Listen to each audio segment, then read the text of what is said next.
9e minute, premier corner du match pour l'Est Nancy-Lorraine. Moisan sur son pied droit, dévié, dedans. Superbe combinaison, premier poteau, Alenaoui s'élève au-dessus de tout le monde sans grande difficulté, le capitaine. Un petit peu trop enflammé sur le temps additionnel. Je pensais un petit peu plus grand, mais c'est 1 minute minimum. Et on y est dans ce temps additionnel. Camara dans la surface de réparation qui enchaîne contrée. Et penalty pour le Paris 13 Atlético dans ce temps additionnel d'1 minute minimum. Dans ce temps additionnel, 45e plus de Ilan Gomez face à Martin Sourzac. Duel remporté par Martin Sourzac dans un premier temps, dans un second temps par Ilan Gomez, le plus important. Un ballon Moisan, le second surtout pour Kalou qui va remettre ce ballon directement sur Mendy. D'excès, très bien joué techniquement, revient dans la densité dans l'axe. Par contre, il aurait dû libérer le ballon un peu plus tôt. Mayorendo, il peut en profiter. Direction côté gauche, direction Lefebvre, direction Dayep. Et là, passe en retrait et égal coup franc en direct.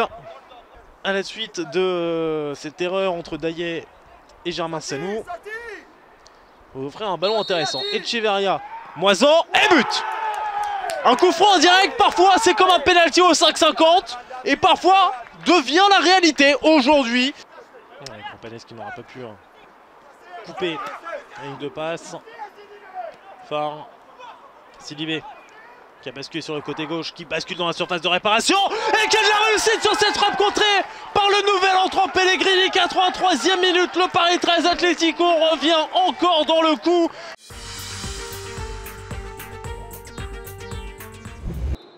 Le premier corner pour cette équipe de Versailles qui va être joué en 2 temps avec un ballon qui va être mis dans la surface de réparation. La tête est ouverte du score. Oh mais Versailles qui, on le pensait en difficulté ces dernières semaines, qui va peut-être renaître dans le sprint final. Maes.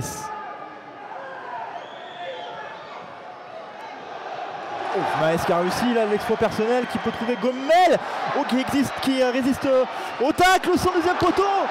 Oh, il n'y a absolument personne sur ce coup là, c'est peut-être pas terminé avec ce ballon. Ramaladgom. Là cette fois-ci il y avait quelqu'un dans la surface de réparation, il y avait Alexandre Ramaladgom qui va s'élancer. Ouais, c'est justement trop fiant pour la meute dans la surface de réparation. Et le dégagement contré. Et carton, voilà. Et carton pour Ramaladgom. Rouge. Et rouge. Et oui, parce qu'il avait déjà un jaune en première période. C'est son deuxième et c'est rouge pour Alexandre Ramaladgom. 2 points peut-être en plus, ce qui serait très précieux pour Versailles. C'est marqué. Et le gardien qui marque. Et le gardien qui marque. C'est le gardien qui marque dans le temps additionnel. Sébastien Renaud, le héros de la soirée. Versailles qui s'impose dans le temps additionnel. Et Elias Najim va essayer de relancer l'autre rapide, Ryan Ponti. Il y a la montée de Riblin notamment. Ponti qui va essayer de mettre le ballon de la surface vers Jonathan Rivas et ce sera le penalty. Il s'est fait accrocher le maillot Jonathan Rivas. Il va y avoir un carton jaune, capitaine de Bourg-en-Bresse. Mathieu Ezikian et le contre-pied parfait pour Mathieu Ezikian. But pour le VVP 0-1. Les joueurs de Pascal Moulin ouvrent la marque dans cette partie face au Mans. Vous nous rejoignez, un but sur penalty de Mathieu Ezikian en retour de deuxième période. Ouais, il s'est emmené le ballon avec des boulets, peut-être la frappe du pied gauche. Oh, Zaïd Amir, qu'est-ce qu'il nous a fait là? Incroyable ce geste, il s'est emmené le ballon et finalement il vient égaliser. Oh, quel bijou! Tout s'est ouvert devant lui, tout le monde s'est écarté, il y a été. Il est rentré dans la brèche et avec un beau pied gauche, une belle frappe. Ah, quelle entrée pour Zaïd Amir, ce joueur de 20 ans. Le joueur pour les le corner pour Cholet au premier poteau, c'est dévié. Attention, au deuxième poteau, c'est repris. Ça a frappé, c'est dévié. Boué qui s'envole pour enlever ce ballon. Expérience au centre en retrait qui est retrouvé aux avant-postes. Ouh là là, le mauvais geste là d'Embui et je crois que c'est rouge. C'est carton rouge pour Claudie Mbui. Il est sorti le carton de la poche de monsieur l'arbitre.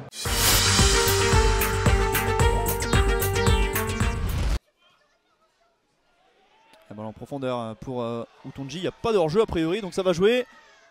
Allez, le centre en retrait, c'est pas mal fait, il y aura La première frappe et l'ouverture du score. Superbe de Fortuné sur ce ballon en profondeur.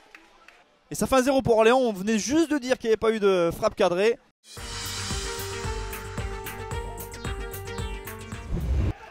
Je crois qu'elle a eu lieu. Attention, Giovanni Konga qui est servi encore, qui va aller défier. Giovanni Konga, la frappe, pied droit, elle est déviée. Cette frappe, elle finit. Elle finit au fond des filets, voilà. L'ouverture du score pour le Red Star, de l'inévitable Giovanni Konga, le meilleur buteur. Et c'est son 8e de la saison, ça fait 1-0 pour le Red Star. Il va être intéressant, le débrief du tour des stades. On va peut-être avoir des choses à voir ce soir. Attention, la tête et la parade.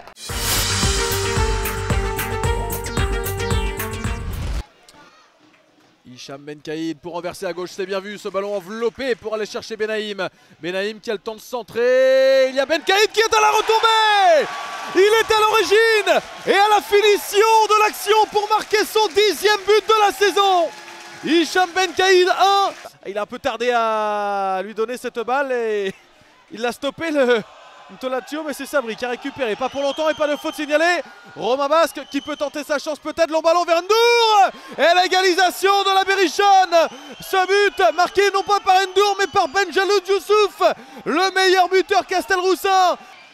Benaïm, ce sera premier poteau, tête au goal. Et le capitaine qui sonne la révolte avec quelques saltos derrière. Et le Stade Briochin qui reprend les devants sur ce coup de pied arrêté. Passe par Mamadou Sylla, ce ballon qui va être perdu, il n'y a pas eu beaucoup de manque de justesse, mais là c'est à nouveau le ballon qui va être rendu sur le côté, le débordement d'Alex Georgen qui va pouvoir centrer plein axe et le but, le premier, la frappe cadrée de Fad El Khoumissi, l'inévitable meilleur buteur du championnat qui vient marquer le premier but de la rencontre pour l'US Concarneau et c'est assez logique sur ce qu'on voit depuis le début de cette partie ici au stade René Fenouillère. Ah, c'est bien fait de la part à nouveau de Georgen pour donner à Antoine Rabillard qui peut peut-être servir Fad El Khoumissi qui va être seul. Fad El Khoumissi pour le 2-0, c'est pas terminé. Finalement le 2-0 qui va être marqué par Concarneau et Antoine Rabillard. On disait qu'il fallait s'en méfier et les Bretons qui font le break au meilleur des moments. On n'est pas content du côté de l'US Avranches et d'Alan Kerouédan.